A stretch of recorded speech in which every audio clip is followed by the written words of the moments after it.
নবীজি যখন জমিনে পথ চলতেন, আসমানের মেঘ এসে বিশ্ব নবীকে ছায়া প্রদান করতেন। নবীজি যখন ঘেমে যেতেন, আম্মা জানেরা নবীজির দেগের ঘামগুলো শিশির ভিতরে জমা রাখতেন। বিশেষ দিনে নবীজির দেগের ঘামগুলো সুগন্ধি হিসাবে ব্যবহার করা হতো। বলুন সুবহানাল্লাহ। হযরতে আনাস ডেকে বলে, নবীজি দেগের ঘামের চাইতে দামি সুঘ্রাণ আমি জীবনে কোনোদিন নাকি পাইনি। বলুন সুবহানাল্লাহ। নবীজি থুতু নিক্ষেপ করলে সেখান থেকে সুগন্ধি বের হয়। নবীজি ওযু করলে ওযুর পানিতে সুগন্ধি বের হয়। নবী যেই পথ দিয়ে হেঁটে যায় সেই পথ দিয়া সুগন্ধি পাওয়া যায়। যে ছাগলের স্তনে দুধ নাই, বিশ্ব নবী যদি হাত লাগায় দেয় দুধে পরিপূর্ণ হয়ে যায়। যেই খাবার 2-3 জন মানুষ খাবে, ওই খাবারে যখন বিশ্বনবীর হাতটা লেগে যায়, শত শত মানুষ খাবার কেউ যেমন খাবার তেল নি থাকতো। বলুন সুবহানাল্লাহ। হযরতে বেলাল ডেকে বলে, নবী আমার জীবনের কোনো দাম নাই, আমার মনিব উমাইয়া তাকে আমি বলেছিলাম উদ্দুম্বা ছাগল পেশাব পায়খানা করে দেয়, এই ঘরে থাকতে আমার বড় কষ্ট হয়, আমার তো একটা আলাদা ঘরে ব্যবস্থা করে দেন। উমাইয়া ডেকে বলে, বেলাল উদ্দুম্বার ছাগলের দাম আমার কাছে আছে, কিন্তু তোর মতো কালো হাসি বেলালের দাম আমার কাছে নাই। জোরে বলেন নাউজুবিল্লাহ। নবী গো আপনি শুধু আমাকে দোয়া করে দেন মৃত্যু পর্যন্ত যেন কালিমার পথে দিকে থাকতে পারি। এই কথা বলে হযরতে বেলাল চলে গেলে পরের দিন সকালবেলা সূর্য উদয় হয়ে গেছে, অনেকটা বেলা হয়ে গেছে। হযরতে বেলাল দরজা খোলে না। অন্য চাকর যারা আছে নালিশ নিয়ে চলে গেছে মায়ের কাছে, যা বলে না তা এখন পর্যন্ত বেলাল দরজা খোলে নাই, তাই নাকি বলে হ্যাঁ ঠিক আছে চলো যাই। দরজায় ডাক দেয়, এ বেলাল দরজা খোল। হযরতে বেলাল দরজা খোলে না, জোরে করে ধাক্কা মারছে, যখন দরজা খুলে গেছে তখন এইবার উমাইয়া তাকারে বলে, কালেমা পড়ে মুসলমান হয়েছে। ওই রাত্রিতে একটা উত্তম্বা ছাগলের কাছে কোনো পেশাব পায়খানা নাই। জোরে বলেন মারহাবা।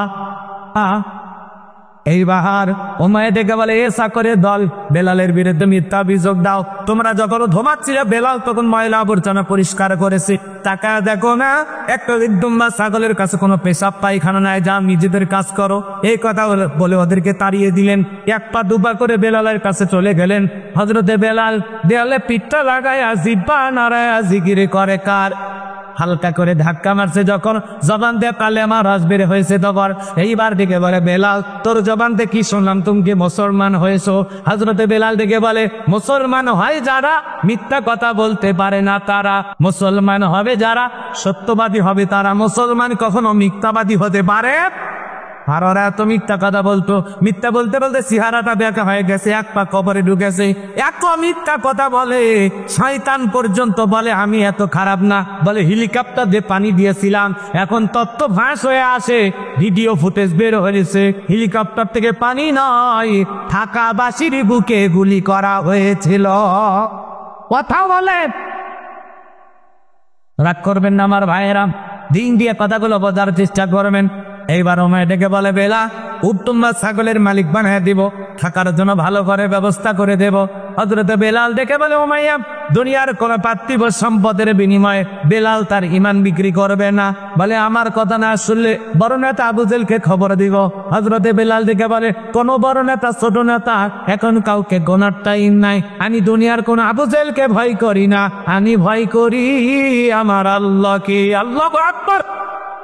এক মুহার উমাইয়া দৌড়ে চলে গেল আবু জেলের বাড়িতে, যা বলে নেতা সংবাদ খুব খারাপ, আমার বাড়ি কি দোদার বেলাল কালিমা পড়ে মুসলমান হয়েছে তাই নাকি? বলে হ্যাঁ ঠিক আছে যাও আমি আসতেছি।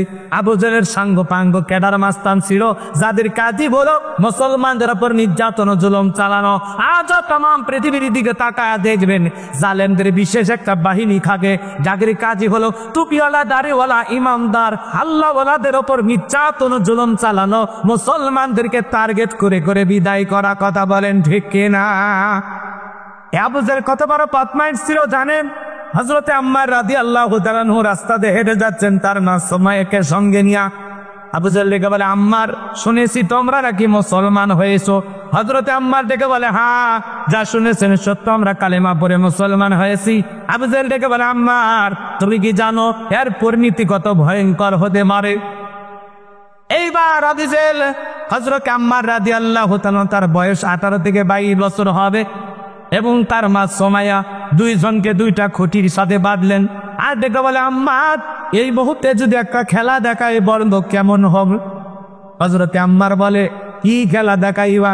আবু জেহেল দেখে বলে, আম্মার রে, তোর চোখের সামনে যদি আজকে আমি তোর মাকে উলঙ্গ করি, বল তো কেমন হবে? হযরতে আম্মার মাথাটা নিচু করেন। হযরতে সুমাইয়া ওপাশ থেকে দেখে বলে, আমার সন্তান, বেঈমানদের কথায় তো কোনো ঈমানই ছাড়বা না।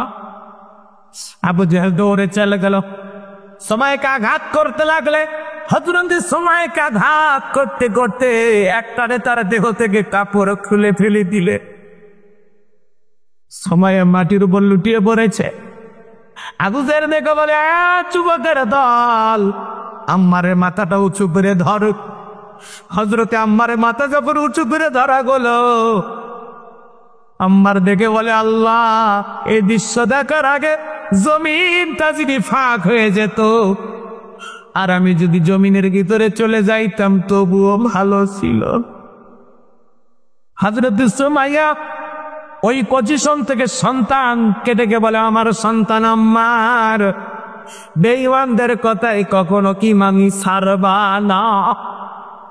আবু জেহেল এইবার একটা বর্ষা দিয়া আঘাত করতে করতে হযরত সুমাইয়ার লজ্জাস্থানে আঘাত করলেন। ফিনকিদের রক্ত বের হয়ে গেল।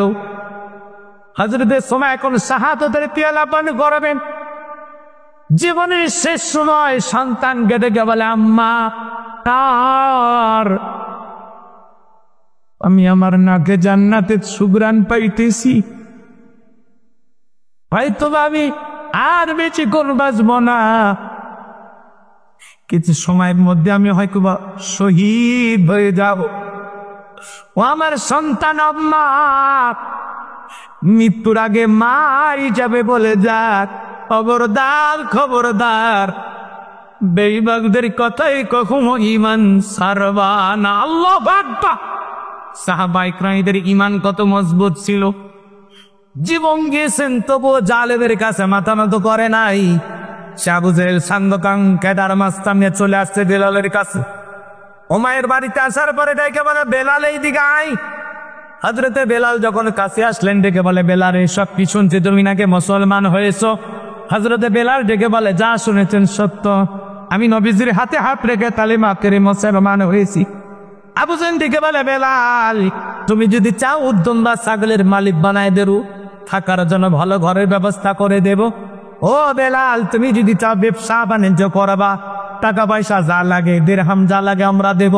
বেলাল, তুমি চাইতে দেরি, তোমার চাহিদাটা পূরণ করতে আমরা দেরি করব না। হযরতে বেলাল দেখে বলে, আবু জেহেল রে, দুনিয়ার সব সম্পদ যদি আমি বেলালকে দিতে চাও, দুনিয়ার সব সম্পদ ছাড়তে রাজি, বিশ্ব নবীর কালেমা ছাড়তে রাজি নাই, বলুন সুবহানাল্লাহ। এইবার আবু জেহেল দেখে বলে, বেলাল, এত বড় লোভনে প্রস্তাব দিলাম, রাজি হইলা না? বেলালের মতো যারা খাঁটি ইমানদারের টাকার কাছে বিক্রি হয় না, কিন্তু মুনাফিক মার্কা মুসলমান যারা টাকার কাছে বিক্রি হয়, তারা টাকা পাইলে বৈধকে অবৈধ বলে ফতুয়া দেয়, অবৈধকে বৈধ বলে ফতুয়া দেয়। টাকা পাইলে ওরা বাতিলের পা চাটা গোলাম হয়, টাকার জোরে ওদের ফতুয়া ঘরে। এক প্যাকেট বিরিয়ানি পাইলে কয়, ম্যাডাম আপনি জান্নাতি। কথা কন না কেন? সেই জান্নাতি বেগম আছে পালিয়ে গেছে। কথা এমন একটা অবস্থা, দেশের এমপি, মন্ত্রী, প্রধানমন্ত্রী থেকে শুরু করে ইউনিয়ন পর্যায়ে নেতা কর্মী পর্যন্ত পালিয়ে গেছে, মসজিদের হুজুর পর্যন্ত পালিয়ে গেছে। এইরকম পতন পৃথিবীর ইতিহাসে কারো আর হয়নি। কথা কন নাকি আপনারা? ভালো মানুষেরা পালায় কারা? চোর, টাকা যারা, দুর্নীতিবাজ যারা। ভাগ করবেন না, মনের অনেক ক্ষোভ জমে আছে। 16 বছরের কাজা একদিন আদায় করা যাবে, মানে দুঃখ আছে। বাজান ওয়ানার, চলেন সামনের দিকে যাই। আমি গুনাহগার, যে কথা বলতে চাচ্ছিলাম কষ্ট মনের মধ্যে নেবেন না। আবু জেহেল ডেকে বলে, বেলাল, এত বড় লোভনীয় প্রস্তাব দিলাম, রাজি হইলা না? সোজা আঙ্গুলে ঘিউ না উঠলে আঙ্গুলে একটু বাঁকা করা লাগবে। এই কথা বলে যুবকদের এলিয়ে দিলে চাবুক দিয়ে পিটান। হযরতে বেলালকে চাবুক দিয়ে পিটানো শুরু হলো। ওরা যত জোরে বেলালকে চাবুক মারে, বেলাল তত জোরে কালিমার জিকির করে। বাবারে মারে লাগতেছে, সাইরে দেয়, এগুলো বলেন। এরা মারে আর বেলাল জিকির করে সুবহানাল্লাহ কম। এইবার আবু জেহেল রেখে বলে বেলাল মারতে মারতে চামড়া ফেটে যখন রক্ত ঝরতেছে, আবু জেহেল রেখে বলে বেলাল চামড়া ফেটে রক্ত ঝরতেছে তবুও কি নবী মুহাম্মাদের কালিমা ছাড়েনি না? হযরতে বেলাল দেখে বলে আবু জেহেল রে, মারতে মারতে যদি মেরেও ফেলে দাও জীবনটা দিতে রাজি, নবীজির কালেমা ছাড়তে রাজি নাই। চিৎকারে মেরে বলেন সুবহানাল্লাহ। এইবার আবু জেহেল দেখে বলে এ যুবকের দল, বেলালের পায়ে রশি দিয়া বাঁধো, উটের পায়ের সঙ্গে লাগাও।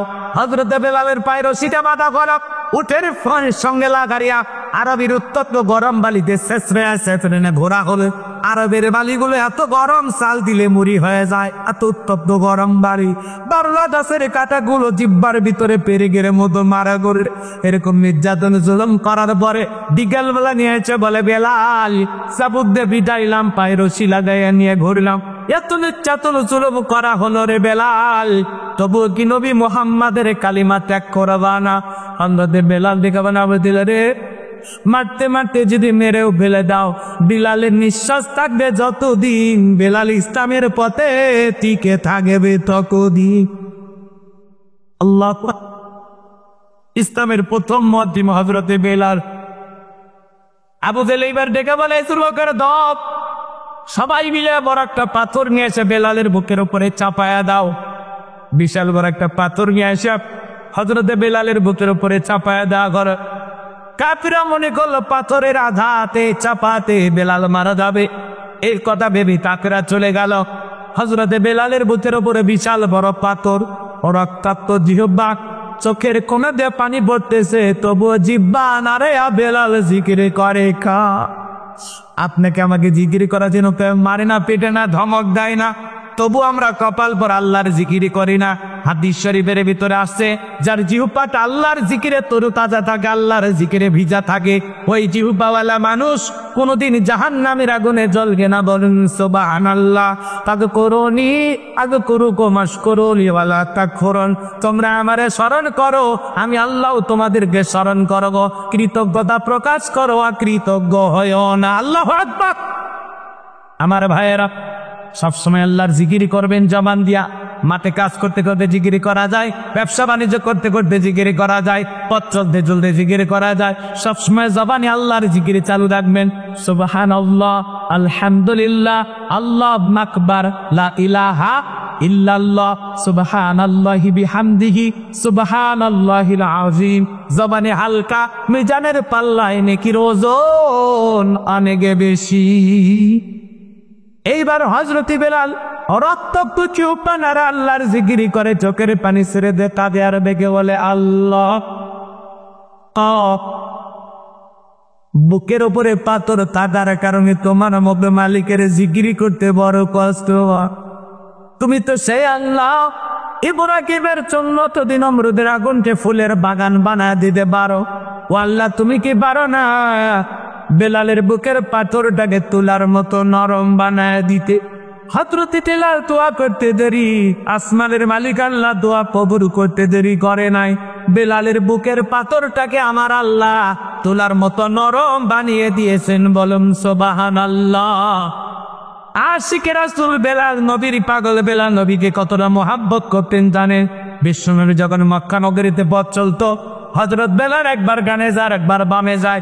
নবী আমার বেগে বলে বেলাল বুঝি না, একবার ডানে যাও একবার বামে যাও, কারণটা কি? হযরতে বেলাল দেখে বলে নবী আপনি কালিমার দাওয়াত দিন, ইসলামের প্রচার প্রসার করেন, ওই কাফেররা হলো আপনার শত্রু, আপনাকে টার্গেট করে যদি তীর নিক্ষেপ করে নবী গো, ওই তীরটা যেন সর্বপ্রথম আমি বেলালের বুকের ভিতরে ঢুকি। আমি বেলাল মারা গেলে ইসলামের ক্ষতি হবে না, আপনি নবী মারা গেলে ইসলাম আর মাথা উঁচু করে সামনের দিকে দাঁড়াতে পারবে না। চিৎকারে মেরে বলুন আল্লাহু আকবার। সে আশিক রাসূল বেলাল, নবীর পাগল বেলাল। বেলাল নির্যাতন জুলুমের কথা যখন বিশ্ব নবীর কান পর্যন্ত পৌঁছে গেল, নবী আমার ডেগাওরা বক্কর, বেলালের কষ্টের কথা আমার সহ্য হয় না, যাও যাও তুমি আমার বেলালের জন্য একটা কিছু করো।